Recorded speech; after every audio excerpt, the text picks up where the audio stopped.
दोस्तों, जब आप कोई मुसीबत में आ जाए या फिर उदास हो, तब इस कहानी को एक बार जरूर सुन लेना। एक बार एक औरत बहुत महंगे कपड़े पहनकर अपने डॉक्टर के पास गई और बोली, डॉक्टर साहब, मुझे लगता है कि मेरा पूरा जीवन बेकार है, उसका कोई अर्थ नहीं है। क्या आप मेरी खुशियाँ ढूंढने में मदद करेंगे? डॉक्टर ने एक बूढ़ी औरत को बुलाया जो वहाँ साफ सफाई का काम करती थी और उस अमीर औरत से बोला, मैं इस बूढ़ी औरत से तुम्हें यह बताने के लिए कहूँगा कि कैसे उसने अपने जीवन में खुशियाँ ढूंढी।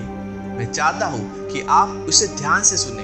तब उस बूढ़ी औरत ने अपना झाड़ू नीचे रखा, कुर्सी पर बैठ गई और बताने लगी, मेरे पति की मलेरिया से मृत्यु हो गई और उसके 3 महीने बाद ही मेरे बेटे की भी सड़क हादसे में मौत हो गई। मेरे पास कोई नहीं था, मेरे जीवन में कुछ नहीं बचा था। मैं सो नहीं पाती थी, खा नहीं पाती थी, मैंने मुस्कुराना बंद कर दिया था। मैं स्वयं के जीवन को समाप्त करने की तरकीबें सोचने लगी थी। तब एक दिन जब मैं काम से घर आ रही थी, एक छोटा बिल्ली का बच्चा मेरे पीछे लग गया। बाहर बहुत ठंड थी, इसलिए मैंने उस बच्चे को अंदर आने दिया। उस बिल्ली के बच्चे के लिए थोड़े से दूध का इंतजाम किया और वह सारी प्लेट सफा चट कर गया।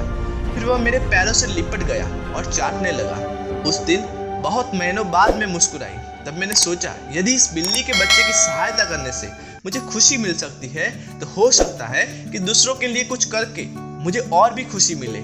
इसलिए अगले दिन मैं अपने पड़ोसी जो कि बीमार था, उसके लिए कुछ बिस्किट बनाकर ले गई। हर दिन मैं कुछ नया और कुछ ऐसा करती थी जिससे दूसरों को खुशी मिले और उन्हें खुश देखकर मुझे खुशी मिलती थी।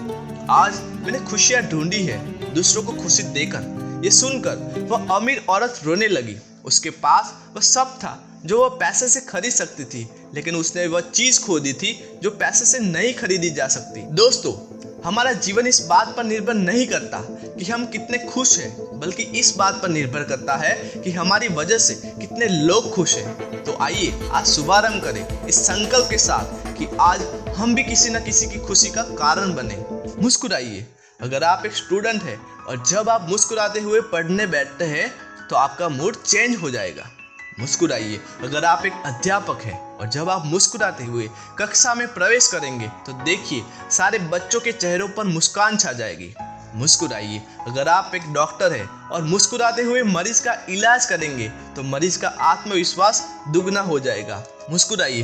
अगर आप एक गृहिणी हैं तो मुस्कुराते हुए घर का हर काम कीजिए, फिर देखना पूरे परिवार में खुशियों का माहौल बन जाएगा। मुस्कुराइए। अगर आप घर के मुखिया हैं तो मुस्कुराते हुए शाम को घर में प्रवेश करेंगे तो देखना पूरे परिवार में खुशियों का माहौल बन जाएगा। मुस्कुराइए। अगर आप एक बिजनेसमैन हैं और आप खुश होकर कंपनी में जाते हैं तो देखिए सारे कर्मचारियों के मन का प्रेशर कम हो जाएगा और माहौल खुशनुमा हो जाएगा। मुस्कुराइए।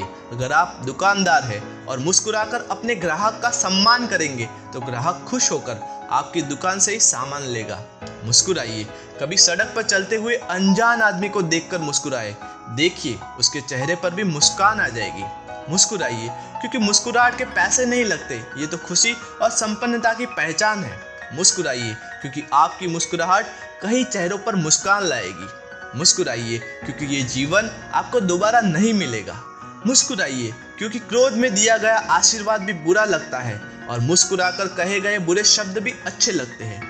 मुस्कुराइए, क्योंकि दुनिया का हर आदमी खिले फूलों और खिले चेहरे को पसंद करता है। मुस्कुराइए, क्योंकि आपकी हंसी किसी की खुशी का कारण बन सकती है। मुस्कुराइए, क्योंकि परिवार में रिश्ते तभी तक कायम रह पाते हैं जब तक हम एक दूसरे को देखकर मुस्कुराते रहते हैं। और सबसे बड़ी बात, मुस्कुराइए, क्योंकि यही मनुष्य होने की पहचान है। एक पशु कभी भी मुस्कुरा नहीं सकता, इसलिए स्वयं भी मुस्कुराए और औरों के चेहरे पर भी मुस्कुराहट लाए। मुस्कुराइए, क्योंकि यही जीवन है मेरे दोस्त।